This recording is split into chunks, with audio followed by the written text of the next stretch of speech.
போட்டித் தேர்வு மாணவர்கள் அனைவருக்கும் வணக்கம். நம்ம இன்னைக்கு நூல்வழி சீரீஸோட 5வது நாளில் இருக்கோம். நம்ம இன்னைக்கு பார்க்க போகிறது 7ஆம் வகுப்பு செகண்டு பருவம் இயல் 1ல் உள்ள நூல்வழியை தான் பார்க்க போகிறோம். கடியலூர் உருத்திரங்கண்ணனார் சங்ககால புலவர். இவர் கடியலூர் என்ற ஊரில் வாழ்ந்தவர். இவர் 10 பாட்டில் உள்ள பெரும்பானாற்றுப்படை, பட்டினப்பாலை ஆகிய நூல்களை இயற்றியுள்ளார்.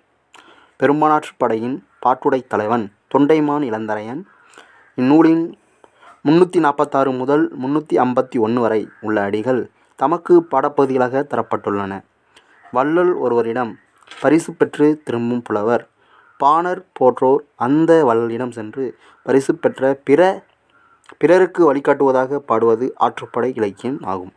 இந்த நூல்களில் என்ன சொல்லியிருக்காங்க அப்படின்னா, கடியலூர் உருத்திரங்கண்ணனார் சங்ககால புலவரில் ஒருத்தர் அப்படின்னு சொல்லியிருக்காங்க. இவர் கடியலூர் என்ற ஊரில் பிறந்தவர். இவர் 10 பாட்டில் உள்ள பெரும்பானாற்றுப்படை மற்றும் பட்டினப்பாலை ஆகிய நூல்களை இயற்றியிருக்காரு. பெரும்பானாற்றுப்படையின் பாட்டுடை தலைவன் யாருன்னா தொண்டைமான் இளந்தரையன். இது ரொம்ப முக்கியம், ஞாபகம் வச்சுக்கோங்க. இந்நூலில் 346 முதல் 351 உள்ள அடிகள் நமக்கு பாடப்பகுதியாக இங்கே தரப்பட்டிருக்காங்களாம்.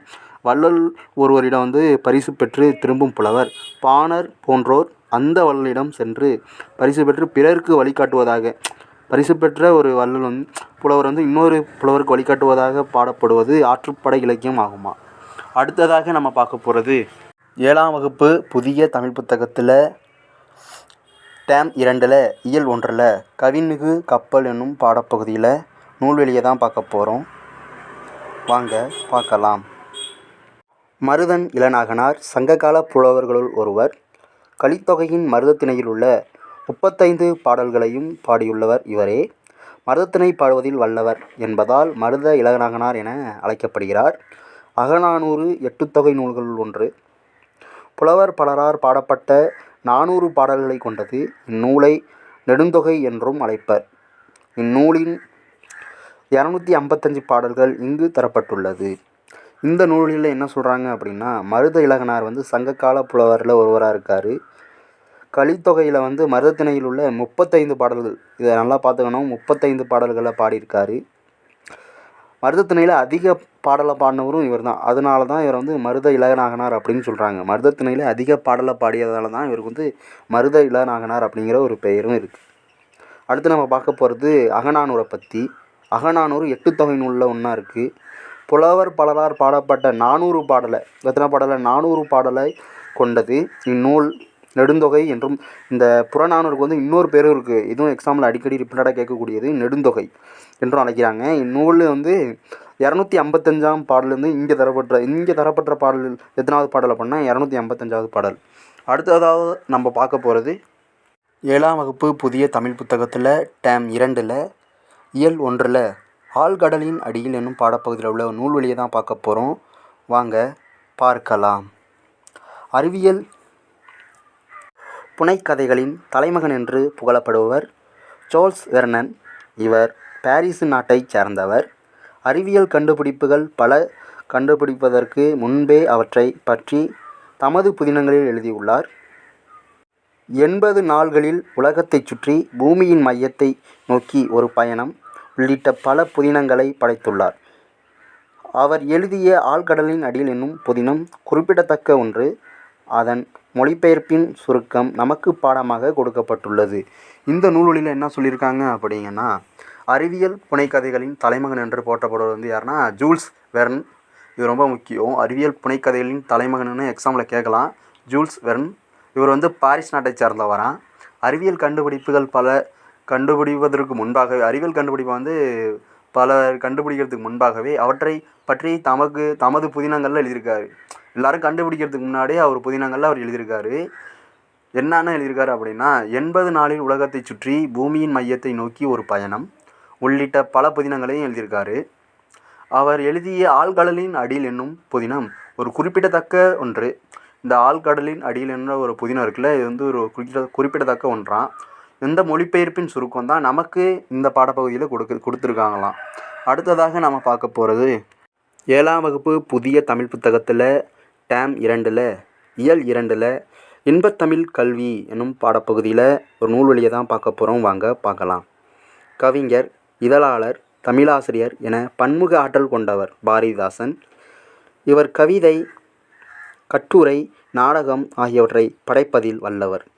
பாண்டியன் பரிசு, அழகின் சிரிப்பு, இசை அமுது, இருண்ட வீடு, குடும்ப விளக்கு, கண்ணகி புரட்சி காப்பியம் உள்ளிட்ட பல நூல்களை எழுதியுள்ளார். இவர் எழுதிய பிசிலாந்தையார் என்னும் நாடக நூலுக்கு சாகித்ய அகாடமி விருது அளிக்கப்பட்டது. பாரதிதாசனின் கவிதைகள் என்னும் தொகுப்பிலிருந்து தமிழ்ப்பேறு என்னும் தலைப்பில் உள்ள பாடல்கள் இங்கு பாடமாக வைக்கப்பட்டுள்ளது. இதில் என்ன சொல்லியிருக்காங்க அப்படின்னா, பாரதிதாசன் அவர் கவிஞராகவும் இருந்திருக்காரு, இதழாளராகவும் இருந்திருக்காரு, தமிழ் ஆசிரியராகவும் பல பன்முகத்தன்மை பெற்றவராக இருந்திருக்காரு பாரதிதாசன். இவர் கவிதை, கட்டுரை, நாடகம் ஆகியவற்றை படைப்பதில் வல்லவராகவும் இருந்திருப்பார். இவரோட நூல்கள் என்னென்ன அப்படின்னா ரொம்ப ரொம்ப முக்கியம். பாண்டியன் பரிசு, அழகின் சிரிப்பு, இசை அமுது, இருண்ட வீடு, குடும்ப விளக்கு, கண்ணகி புரட்சி காப்பியம் உள்ளிட்ட பல நூல்கள் எழுதியிருக்காரு. இது மட்டும் அவர் எழுதின நூல் இல்லை, இன்னும் நிறைய நூல்கள் எழுதியிருக்காரு. அது நம்ம பின்னால் போக பார்க்கலாம். அதுக்கப்புறம் இவர் எழுதிய பிசிராந்தையார் என்னும் நாடக நூலுக்கு சாகித்ய அகாடமி விருது வழங்கப்பட்டிருக்கு. இது அடிக்கடி டிஎன்பிஎஸ்சி எக்ஸாமில், காம்படிட்டிவ் எக்ஸாம்லாம் கேட்குறது. எத்தனை டைம் எக்ஸாமில் கேட்டிருக்காங்கன்னு அவங்களுக்கே தெரியாது, அந்த அளவுக்கு. இதை நல்லா நோட் பண்ணி வச்சுக்கோங்க. இது நாடக நூலா இல்லை வேறு நூலா அப்படின்னு சொல்லிட்டு கன்ஃபியூஸ் பண்ணி விட்ருவாங்க. இது நாடக நூல், நல்லா நான் வச்சுக்கோங்க. பிசிராந்தையார் நாடக நூல் சாகித்ய அகாடமி விருது அளிக்கப்பட்டிருக்கு. பாரதிதாசனின் இந்த பகுதி பாரதிதாசனின் கவிதைகள் என்னும் தொகுப்பிலிருந்து தமிழ்ப்பேறு என்னும் தலைப்பில் உள்ள பாடல் இங்கே நமக்கு பாடப்பகுதியாக வச்சுருக்காங்க.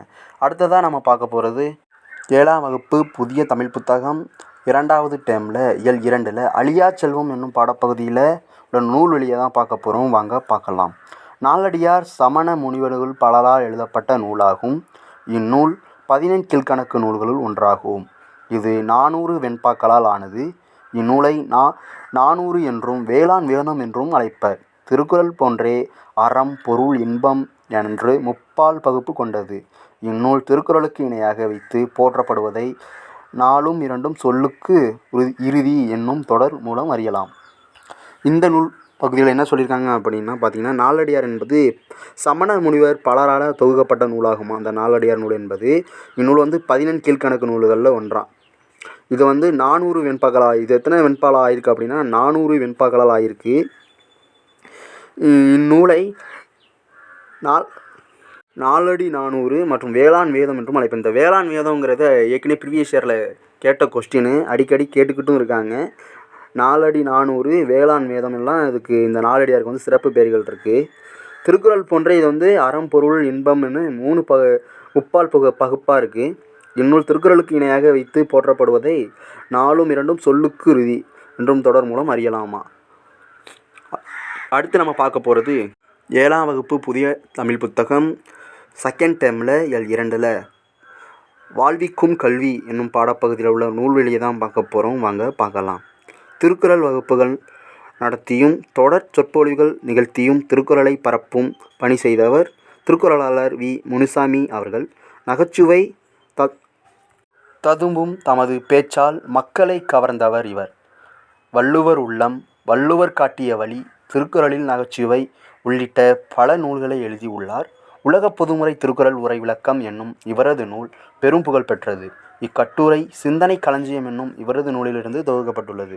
இந்த நூலில் என்ன சொல்லியிருக்காங்க அப்படின்னு பார்த்தீங்கன்னா, திருக்குறள் வகுப்பு நடத்தியும் தொடர் சொற்பொழிவுகள், திருக்குறளை பற்றி தொடர் சொற்பொழிவுகள் நடத்தியும் திருக்குறளாளர் வி. முனுசாமி அவர்கள் திருக்குறளுக்கு பணியாற்றிக்கிட்டு வராராம். நகைச்சுவை ததும்பும் தமது பேச்சால் மக்களை கவர்ந்து வரான். நகைச்சுவை ததும்பும் பேச்சால் மக்களை கவர்ந்தவரான் இவர். அதுக்கப்புறம் என்ன ஆகும்னு பார்த்தீங்கன்னா, வள்ளுவர் உள்ளம், வள்ளுவர் காட்டிய வழி, திருக்குறளில் நகைச்சுவை உள்ளிட்ட பல நூல்களை எழுதியிருக்காராம். உலக புதுமுறை திருக்குறள் உரை விளக்கம் இவரோட புகழ்பெற்றதான். இது மறக்கவே கூடாது, ரொம்ப ரொம்ப முக்கியம். உலக பொதுமறை திருக்குறள் உரை விளக்கம் என்னும் இவரது நூல் பெரும் புகழ் பெற்றதான். இக்கட்டுரை சிந்தனை களஞ்சியம் என்னும் இவரது நூலிலிருந்து தொகுத்து தரப்பட்டுள்ளது. நன்றி, வணக்கம்.